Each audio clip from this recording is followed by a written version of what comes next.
They told me for years there was no money in podcasting. Well, they were all wrong. All right, I remember, Lyanne, I remember the day you told me you were going to start a podcast, and I was just like, oh, yes, finally. Finally. Because I remember, I'll never forget this. We met at my job interview, of all places. And the big thing I remember is that I really hammered in the fact that, Trade Talks, the position I was applying for, needed a podcast, right? It was on YouTube, Twitter, but that's really it. And I've been hammering that home still 2.5 years later, that it needs to have a podcast. So what was it like, that whole interview process, and how'd I do on the interview? Clearly I got hired, but anything that stood out, like I've never actually asked someone in a former place, like, how'd I do on my interview? But so Lyanne, how did I do on my interview? Oh my gosh. Well, I definitely made an impression. I could tell you were very outspoken. I was just like, Will, clearly, like, he has to have some work to back him up, because he speaks so boldly about podcasting. I'm like, the position is for video, but he's here speaking about podcasting. Like, let's go check out what he's made of. And there was a third person in our conversations who's actually a mentor of mine and now boss again, Anna Gonzalez. So shout out to Anna. Thank shout God out to for Anna. So what happened with that? I'll never forget this too, because I was unemployed for 9 months in 2019, and apparently I applied for the position back in February of 2019 and didn't get the job, obviously. And then someone else got it, and then they left to like Nebraska or Kansas or Montana or wherever they moved to. And I was on the road or going on the road, and Anna called me, Anna messaged me on LinkedIn. It was like, hey, are you still interested? And I go, yes, I am. So we scheduled a phone interview, and the phone interview is actually on my way back home from South Jersey in the car. Because at the time, I was trying to get extra cash, and I signed up for a medical study.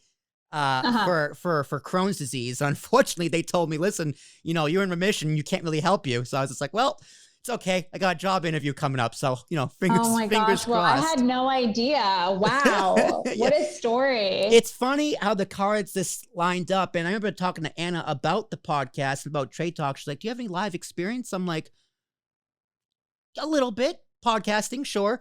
I try to tie everything back into podcasting. I remember the interview I was on my A game, because it was you, Jill, and Anna. And I was just like, okay. Like, I was just mentally ready. Because at that point, I had been on so many different interviews, like CBS Radio, smaller companies, et cetera, et cetera. And I was like, okay. Right. Making the rounds. Like, let's just get this shit down. You know what I mean? Sure. And I don't know what it was, but I was just on my A game. And lo and behold, here we are. Yeah, no, I mean, you definitely made an impression. It sounded like you knew what you were talking about. We checked out your work. We're like, he's legit. Let's bring him on.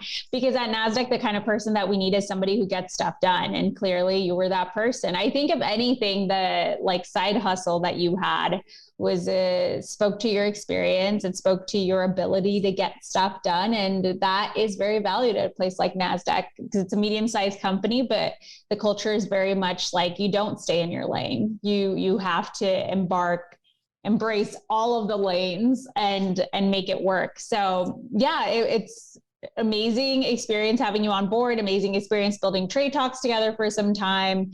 And now you and Jill are taking that helm on your own. And that's so exciting to see. Well, it was interesting because here's something I had this epiphany recently. I don't know if I talked about this on a recent podcast, but if I did, you're going to hear it again. All of my bosses, my direct supervisor, even my supervisor above my supervisor, since in my professional career, have been women. My very first job was Nakia, who I still hope to have on this podcast because I love that woman to pieces. Even like my first job as a waiter at an old folks home, both my bosses were women. Obviously you, and then Jill, and then above Jill's Jen, all women. And it's just like, it's the craziest thing because I know for a fact I would not have as well of an experience or be happy in my position as I am and as I was in all my other jobs if they were men. And I don't know why that is, but all my bosses have been women, and it's just been the best thing I could ever ask for. So if you have a boss that's a woman, you're probably doing pretty damn well.